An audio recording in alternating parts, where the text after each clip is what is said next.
Meanwhile, Back at the Ranch by Ann Isaacs and read to you today by Gammy. On the 4th of July, 1870, the widow Tulip Jones of Greater Boar, England, inherited $35 million and a ranch at By Golly Gully, Texas. She moved there at once. She brought 2 trunks of tea and her 12 pet tortoises, January, February, March, and so on, in order of age down to little December, who was not much bigger than a little period at the end of a sentence.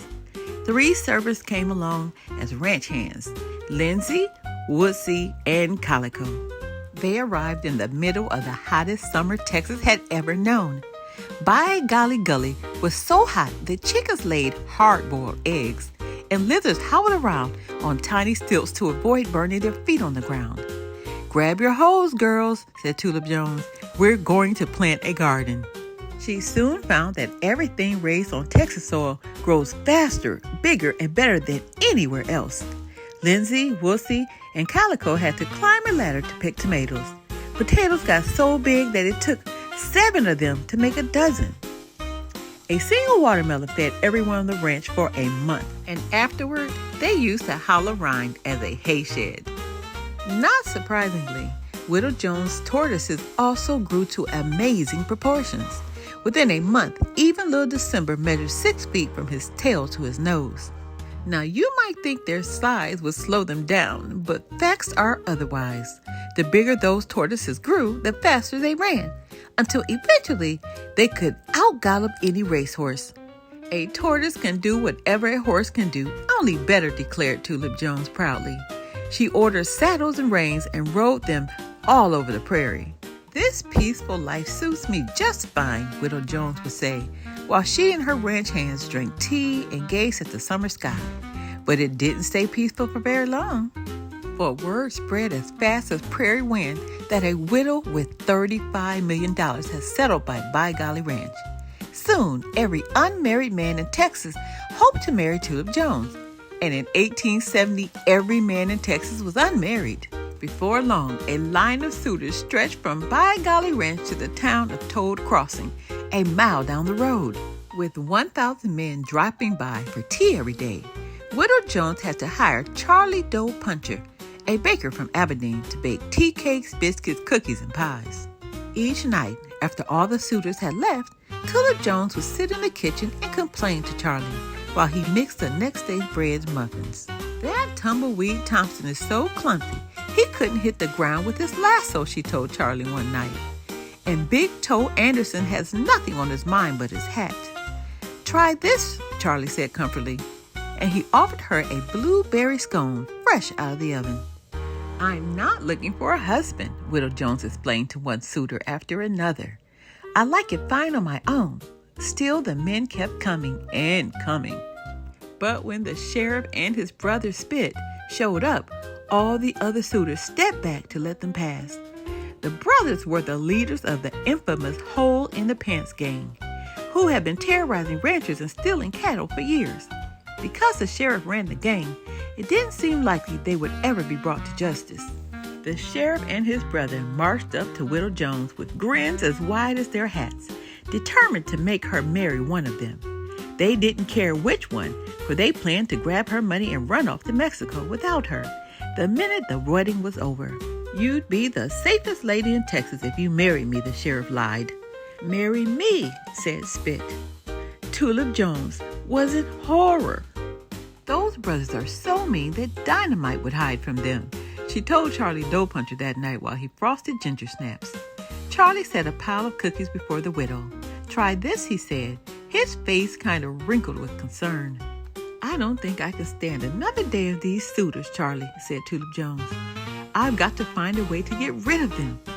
All that night, she paced across the porch, munching on Charlie's cookies and thinking. By the time the sun rose, she had a plan.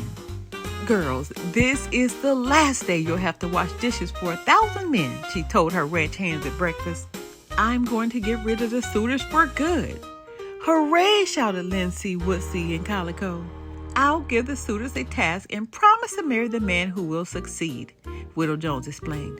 "But it will be an impossible task," she added gleefully. so everyone will fail. But what if someone should succeed? Asked Calico. Succeed? Tulip Jones snorted in disgust. Those men are so weak they couldn't lift their own shadows. Still, the ranch hands weren't convinced. We won't have any piece of this ranch until Widow Jones gets married, Lindsay said as she washed teacups. Or until 1,000 cowboys get married, added Wussy as she dried the cups. If only we could find 1,000 brides for them, and fast. Maybe we can, said Calico with a sly grin as she set clean cups on the shelf. I've got an idea. Later that day, the Pony Express carried a notice from By Golly Ranch to be printed in every newspaper in America. Brides wanted, 1,000 cowboys available, free to good homes, lariat and hat included. All guaranteed purebred Texans. Limited offer, act fast. Reply to By Golly Ranch, Texas. Meanwhile, back at the By Golly Ranch, Widow Jones announced her challenge. I'll marry the man who could make the Rio Grande River flow backwards. 950 men gave up on the spot and left the ranch, but the rest were undaunted. Within an hour, 50 suitors set out for the Rio Grande River. This ranch will be a heap quieter from now on, Tulip Jones told Charlie Dove Punter cheerfully. Try this, Charlie replied with a smile as he pulled a blueberry tart from the oven. But before the day was out, to the astonishment of Widow Jones, 4 men succeeded in making the Rio Grande flow backwards. Big Toe Anderson piled sand in the shallowest part to make a dam.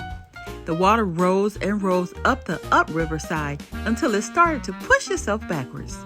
Tumbleweed Thompson bought every load of bread in Texas and lured 10 million ducks downstream with breadcrumbs. As 20 million webbed feet paddled hard against the current, they slowed the mighty river and stopped it, and finally it pushed backwards. The sheriff and his brother Spit found an easier solution. They dug a small ditch next to the river and diverted a trickle of water into it, flowing in the opposite direction. You didn't say how much had to flow backwards, the sheriff reminded Widow Jones, and she had to admit that this was true. Guess I need another task, the widow said, fighting discouragement. She thought quickly and handed each man a pail, saying, I'll marry the man who can fill this with stars. Night was falling as the 4 suitors rode off. Meanwhile, in cities and towns all over America, 1,000 hopeful brides-to-be sold wedding gowns and veils and boarded trains bound for Texas. The next morning, the sheriff and his brother returned to By Golly Ranch alone. Each had a pail filled with small rocks. Caught ourselves some shooting stars, said the sheriff. You can't prove those rocks fell from the sky, protested the Widow Jones. You can't prove that they didn't, replied the sheriff. Exactly, said Spit. Once again, Widow Jones had to give in. Help me, Charlie, she cried, racing to the kitchen. I need another task, fast. And this time, it has to be truly impossible. Try this, said Charlie, showing her the front page of the Morning Gazette. Hole in the Pants gang still at large. President Grant says catching gang is the challenge of the century. Why, Charlie, that's a wonderful idea, said Tulip Jones. She ran back outside and announced, I'll marry the man who puts every one of the Hole in the Pants gang in jail. The sheriff and his brother's jaws dropped so wide that several young bats mistook their mouths for caves and flew in to hang upside down on their teeth. Every last one, the sheriff said, choking on the bats. Ridiculous, shouted Spit. He howled with laughter, and the sound was so bone-chilling that the coyotes all over Texas covered their ears. At that, the brothers rode off, and for the rest of the night, Tulip Jones paced across the porch, sharing her worries with Charlie. Those sneaky brothers are bound to come up with some kind of trick, she said. Oh, what can I do? Charlie offered plenty of strawberry shortcake and sympathy, but neither he nor Tulip Jones got a wink of sleep that night. Meanwhile, at the Abilene station, 1,000 brides got off the train and marched to By Golly Ranch. Their white gowns and long white veils blew out behind them. Is it snoring or am I seeing ghosts? Widow Jones asked the ranch hands the next morning as the brides appeared on the horizon. "Ma'am, I can explain," said Lindsay, and she told her all about the newspaper notice. "Thank you, girl. You've given me a splendid idea," said Tulip Jones. "Saddle up the tortoises," she added as she ran to welcome the brides. "We're all going for a ride." Minutes later, the tortoises galloped out of By Golly Ranch with 1,000 brides on their backs, while Widow Jones shouted instructions. "Take out your needles and threads, ladies." In Dungaree Canyon, the Hole in the Pants gang were fast asleep when Widow Jones and the 1,000 brides showed up. On the way there, the women had stitched together their wedding veils to make a 5-mile-long net. The moment they arrived, they raced along the cliff's edge, dragging the huge net over the Dungaree Canyon and sealing off every possible path of escape. When the sheriff, Spit, and the gang woke up, they found themselves surrounded. "Don't make us get married," the gang begged, trembling in terror. They burst into tears. "Throw us in a swamp with alligators, make us eat lizard guts, even make us take a bath. But just don't make us get married." "Please," Spit said. "We'll do anything you ask," pleaded the sheriff, more desperate than a coyote that just swallowed a cactus. "Anything." "Anything," said Widow Jones with a grin. Later that day, at the Toad Crossing jail, the sheriff, Spit, and every member of the Gates raced into jail cells. Widow Jones cheerfully locked them in and telegraphed the governor to send a new sheriff to Toad Crossing and a justice of the peace to By Golly Ranch. "Wedding at By Golly Ranch tonight," she telegraphed. "Everyone in Texas is invited." Meanwhile, Lindsay, Woosie, and Calico raced from ranch to ranch all across Texas, telling cowboys that 1,000 brides were waiting for them at By Golly Ranch. Meanwhile, back at By Golly Ranch, Charlie Donut Puncher poured 7,000 eggs, 10,000 gallons of milk, 200 lemons, 1 ton of butter, 2 tons of sugar, and 40 pails of baking powder, and 4,000 pounds of flour into a mile-wide meteor crater and mixed the batter by paddling across in a canoe. Then he left the cake to bake in Texas sun. It rose and rose until the top climbed out of sight above the clouds. It was impossible to move the cake, so as soon as the justice of the peace had married them, all 2,000 newlyweds grabbed forks and gobbled the cake from bottom to top until every last crumb was gone. While evening settled on the land like a purple wedding veil, the newlyweds thanked Widow Jones one by one and rode off from By Golly Ranch.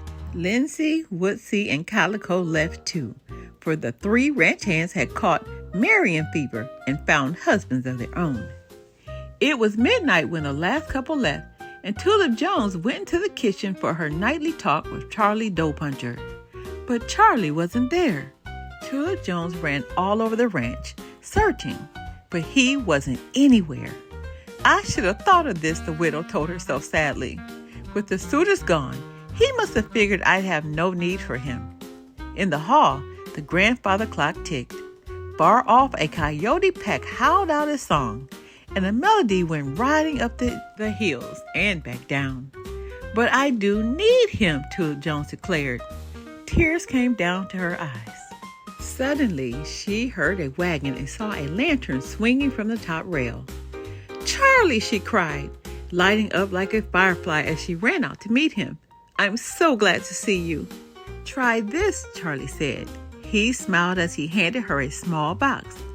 Inside was a wedding ring. And back at the ranch, they lived happily ever after. The end. We have so much more to learn. Be blessed.